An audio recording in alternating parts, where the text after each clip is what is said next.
নমস্কার, অ্যাস্ট্রো দীক্ষা চ্যানেলে আপনাদের স্বাগত। আমি প্রিয়াঙ্কি। আজকে আমি বাস্তুর বিভিন্ন বিষয় নিয়ে কথা বলবো। আগের দিন আমরা বাস্তু নিয়ে একটা আলোচনা করেছিলাম যে বাস্তুতে আমরা কোন কোন জিনিসগুলো ব্যবহার করলে আমাদের বাস্তুর পজিটিভিটি অনেকটা বাড়বে। তো আজকে আমি বাস্তুর কয়েকটা জিনিসের কথা বলবো যেগুলো আমরা হয়তো অনেক সময় না জেনেই ব্যবহার করি। বাস্তুতে কিন্তু দিক ভীষণভাবে ইম্পর্টেন্ট। তো আমরা যদি কোনো কিছু ভুল জিনিস ভুল দিকে রেখে দিই, সেগুলো কিন্তু প্রচন্ডভাবে আমাদের নেগেটিভিটি দিয়ে থাকে। তো আজকে আমি সেই বিষয়গুলোই একটু সবকটা একসঙ্গে একটা ভিডিওতে বলা সম্ভব হবে না। তো কয়েকটা বিষয়ের কথা আমি বলছি যেগুলো মেইন পার্ট, সেগুলো আর কি কয়েকটা বলছি। আমি আবার নেক্সট ভিডিওতে আবার কিছু দিকের দিক নিয়ে আলোচনা করব, যেসব দিকগুলো ঠিকঠাকভাবে সেই দিকে যদি সেই জিনিস না থাকে তাহলে কিন্তু আমাদের ক্ষেত্রে সমস্যা আসবে। তো সেই বিষয়গুলো আমি আপনাদের জানাবো। আজকে আমি যে বিষয়টা নিয়ে প্রথম বলছি সেটা হলো বাড়ির ব্রহ্মস্থান। আমাদের তো 4টে দিক রয়েছে। বাস্তুর ক্ষেত্রে কিন্তু আরো দিকের পরিমাণটা আরেকটু বেশি আমরা উত্তর, দক্ষিণ, পূর্ব, পশ্চিম এই দিকগুলোকেও কিন্তু আমরা আবার ভাগ করে নিয়েছি। সেই দিকগুলোর কথা আমি অবশ্যই বলবো। এবারে এই 4টে দিকের মাঝখানে যে জায়গাটা রয়েছে সেটাকে আমরা বলি ব্রহ্মস্থান। তো ব্রহ্মস্থানটাকে কিন্তু সব সময় পরিষ্কার পরিচ্ছন্ন, আবর্জনা মুক্ত রাখতে হবে। ব্রহ্মস্থানে যেন কোনো রকমের কোনো নোংরা আবর্জনা না জন্মায় বা না থাকে। আর আরেকটা বিষয় হচ্ছে ব্রহ্মস্থানে কোনো ভারী কোনো কিছু জিনিসপত্র যেন না থাকে। হয়তো বড় গাছ বা বড় কোনো কিছু একটা কোনো জিনিস, লোহার কোনো জিনিস বা কিছু ব্রহ্মস্থানে আমি রেখে দিলাম, তাহলে কিন্তু আমার ব্রহ্মস্থানটা ড্যামেজ হয়ে গেল। তো সুতরাং কোনো ব্রহ্মস্থানে কিন্তু কোনো রকমের কোনো নোংরা আবর্জনা বা ভারী জিনিস কিন্তু রাখা যাবে না, প্রথম। দ্বিতীয় হলো উত্তর দিক। উত্তর দিকটাকে কিন্তু বাস্তুতে ভীষণভাবে গুরুত্ব দেওয়া হয়। উত্তর দিকটাকে আমরা বলে থাকি, উত্তর দিকটা হচ্ছে আমাদের ভগবান শিবের স্থান। তো উত্তর দিকটাকে কিন্তু সবসময় আমাদের খোলা মেলা, হালকা এইগুলো রাখতে হবে। উত্তর দিকটাকেও কিন্তু কখনো ভারী করা যাবে না। উত্তর দিকে কোনো ভারী জিনিস রাখা যাবে না। উত্তর দিকটাকেও কিন্তু সবসময় পরিষ্কার পরিচ্ছন্ন রাখতে হবে, কারণ বাস্তুতে এটা বলা হয়েছে যে ভগবান শিব উত্তর দিকে অবস্থিত।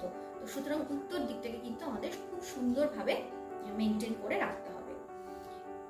খুব ভালো হয় যদি আমাদের ঠাকুর ঘরটা উত্তর দিক বা উত্তর পূর্ব দিক যেটাকে আমরা বলি ঈশান কোণ, এই প্রত্যেকটা দিকের যে ভাগগুলো রয়েছে সেইগুলোর এক একটা কোণের এক একটা নাম রয়েছে। তো উত্তর পূর্ব কোণটা যেটাকে আমরা বলি ঈশান কোণ, সেই ঈশান কোণটা কিন্তু সবসময় ঈশ্বরের ধ্যানের জন্য বা ঈশ্বরের প্রার্থনার ঘর, আমাদের ঠাকুর ঘর, এই সব কিছুর জন্য কিন্তু ব্যবহার করা উচিত, কারণ এই দিকেই হচ্ছে আমাদের ভগবান শিবের স্থান। যদি কোনোভাবে উত্তর পূর্ব কোণে কোনো ঠাকুরের ঘর করা সম্ভব না হয়, সেক্ষেত্রে কোনো মূর্তি, ভগবানের কোনো মূর্তি বা কোনো ছবি কিন্তু আপনারা উত্তর পূর্ব দিকে লাগাতে পারেন, সেটাও কিন্তু খুব ভালো এফেক্ট দেবে। আর উত্তর পূর্ব দিকটাকে কিন্তু কোনোভাবেই কখনো ভারী করার চেষ্টা করবেন না।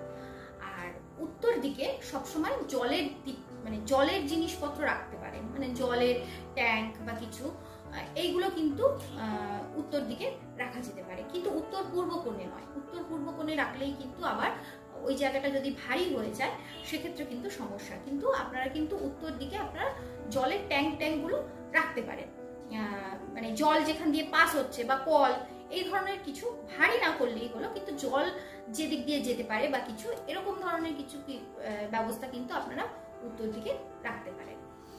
আর কখনোই এই দিকে কখনো রান্নাঘর বা টয়লেট, অবশ্যই যেটা বাস্তুতে সব থেকে বড় সমস্যা, যে উত্তর দিকে বা উত্তর পূর্ব কোণে যদি টয়লেট থাকে তাহলে কিন্তু বাস্তু সেখানেই বাস্তুর পজিটিভিটিটা ওখানেই পুরো একদম জিরো হয়ে যায়, কোনোভাবেই কিন্তু ওই জায়গাটাকে ঠিক করা যায় না। তো সুতরাং উত্তর দিকে বা উত্তর পূর্ব কোণে কিন্তু কখনোই টয়লেট বা রান্নাঘর এই সমস্ত কিছু কিন্তু রাখবেন না, সেক্ষেত্রে কিন্তু উত্তর দিকটা কিন্তু পুরোপুরি নষ্ট হয়ে যায়।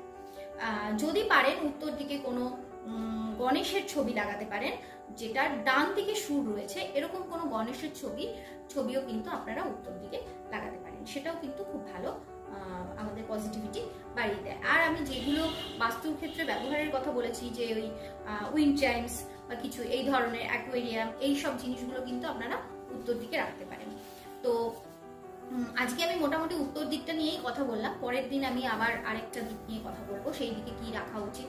অবশ্যই এটা মনে রাখবেন যে উত্তর দিকটাকে সবসময় হালকা খোলামেলা রাখতে হবে, এবং অবশ্যই এই দিকটা হচ্ছে দেবতার স্থান, তো এখানে দেবতাকেই প্রতিষ্ঠা করাটা খুব ভালো। আদারওয়াইজ কিন্তু বাস্তুর ক্ষেত্রে কিন্তু খুব সমস্যা আসবে। তো আজকে যদি আমার এই ভিডিওটা আপনাদের ভালো লাগে তাহলে অবশ্যই লাইক, শেয়ার এবং সাবস্ক্রাইবটা করবেন, যাতে আমি আরও ভালো ভালো কিছু ভিডিও আপনাদের জন্য বানাতে পারি। আমিও মানে উৎসাহিত হব আর কি আপনাদের এইগুলো দেখলে পরে।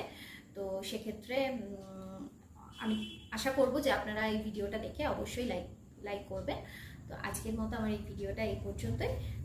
পরবর্তী দিন আবার দেখা।